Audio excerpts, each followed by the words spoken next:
Okay, so for this video, we're just going to be going over the improvements that I've been working on for the high voltage transformer for the experimentation that we've been doing.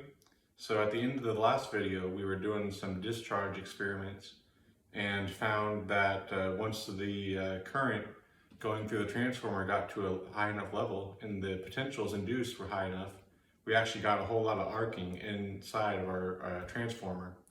And that greatly limited our output at our terminals. So something had to change before we could continue anymore. And for the past week, I've been working on a couple upgrades to the transformer, and I think it's pretty ironed out now. So I'm just going to be doing a video where I go over the changes made to the coil. I have it right here, just sort of out of the box right now. We'll throw it in the box at the end of the video. And I'll just do a little demonstration just to show that there's no more arcing or any problems like that. Okay, so this is what the transformer looks like now. It's not in the box, but these are the usual connections that are made to it. Since last video, the biggest changes that have been made are the gap in between each half of the transformer has been widened. So now this white standoff piece was actually about doubled in length, and that just gives some more separation between the positive and negative half of the coil, or positive and negative depending on which half wave cycle you're on. But basically the opposite polarities are separated further from each other, because what I was noticing is when I pushed the spark gap to a pretty high level, we were getting some white streaks jumping between these things, indicating that it was almost ready to start breaking across the entire length of the coil. Some oil would have helped, but like I said, I'm basically trying to put off adding any oil to this thing until I've ironed out at least the design for the interior of the coil. Because if you have oil and this thing's sitting inside of that box and it's submerged in oil, it won't really help with any of the internal braking inside the coil, which I found I was getting quite a bit of. So we'll go over what I did to address that. One of the big changes made that I found was causing quite a lot of issues was this piece here, where the one end of the secondary comes out of this plastic part. I found that it was a little too high up for this half of the coil. And that meant that this piece here, which is ideally going to be at 0 volts during operation, was in close proximity to the 4th or even like the 5th layer of this coil, which is going to be at a much higher potential, and that's pretty liable to arcing. So I had to re-drill the hole where this thing escapes from, and I put it as close to the central ring as possible. So now it's not adjacent to any of the upper turns. I filmed a little video as I was reconstructing this, so I'll just show that right now.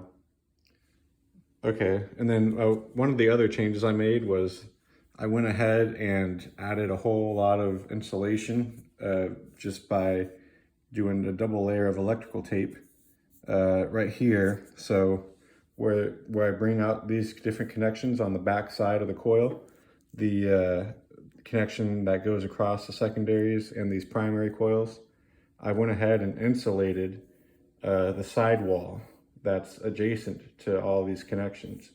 And I've also gone and insulated all of these cables as well with thick layers of electrical tape. And now I have it to where when I run a fairly moderate spark gap with a capacitance that's approaching the resonant frequency of the system, I don't actually see any arcing anywhere in this. And it's not even in an enclosed space yet, or there's no oil or anything. So it's definitely working much better than before. Remember before we saw it where I would start running it and the potential on the output terminals would basically just vanish because of all the activity going on inside of this coil, and that's basically not the case anymore. So we'll do a quick demonstration right now. Okay, so I just got the same setup as before. Right now I just have one of our approximately 3.3 nanofarad capacitors hooked in. That's the largest one that I have here in this bank. This is actually the same connections as we've been using, but it looks a little different because it's not in the case. But this is the same setup that we've been running here on this channel. I'm just gonna flip it on now. All right, I'll get it going. And I'll have to dim the lights so we can see.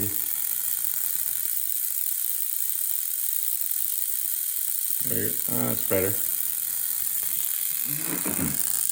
You don't see any arcing.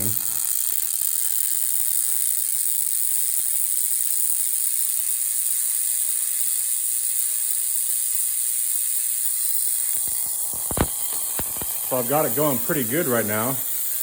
And you can see there's quite a lot of potential here on each terminal.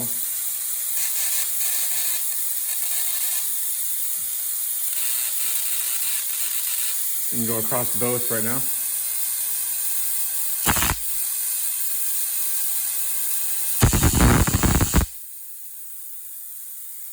And if I turn the lights off, we'll see there's no arcing on the interior of the coil.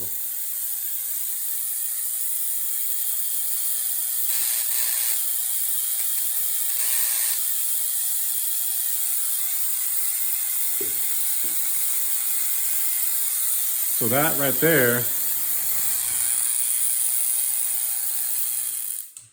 there is what we like to see. So I think this thing is ready to go ahead and drop it back into the wooden crate there, and we'll continue with our experiments. Okay, so now I got everything back into its original container. We're just gonna do a test to do what we were doing last time in the last video, while we noticed that the arcing was occurring inside. And we're just gonna do a similar experiment and just verify that everything still looks good on our output terminal.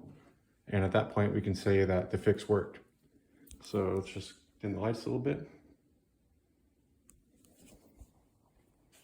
Okay. You can see I have a pretty good sized gap there between the two electrodes. I'm still using the 3.3 nanofarad capacitor, so we're at a pretty low capacitance right now for this coil. All right.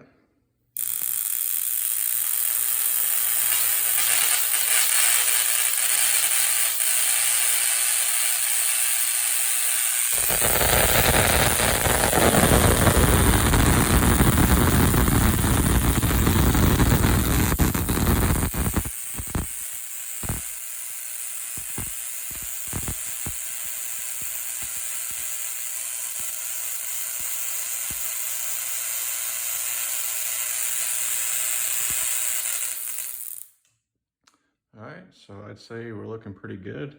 We had quite a bit of potential in those coils, and no internal arcing was occurring. As you can see, I was kind of looking inside during the operation, and I couldn't see any sort of light or any kind of indicator of internal arcing occurring. So that is indicative that our coil is running as it's intended to. Here's one more change that I forgot to talk about earlier when I had the transformer out. But one of the things that I did was I took the turns per layer from about 15 to 10 turns per layer, which if you look in the book, it actually specifies 10 turns per layer. But when I was building it with the diameter wire that I was using, I found that it actually took about 15 turns to completely fill each layer evenly with the wire. And so that's what I did. I wound with about 15 turns per layer. But a lot of internal arcing was occurring inside the coil. And I actually found that when I switched to 10 turns per layer, as it says in the book, it helped the performance a lot. And I think the reason for this is because here I have a drawing of a coil here. So this is just a coil with 2 layers. And if we picture our input coming in here, so that way it actually will have it, yeah, it'll come in here, and then we have this layer come down, it connects to this layer here, and it will come out at this layer.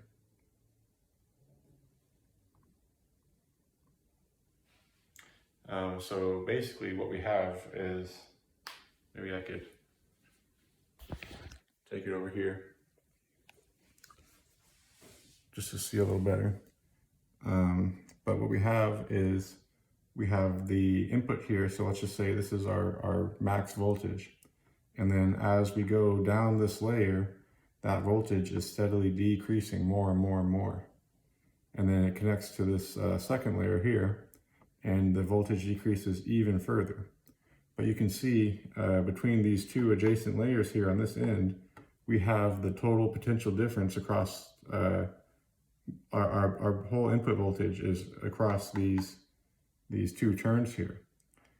So we have quite a buildup of potential here, and that's very susceptible to arcing. So by designing the coils to be narrower and taller, we actually create less potential in between each of the adjacent layers, and it helps to limit arcing. So the switch from 15 turns to 10 turns per layer seems to have helped this quite a bit.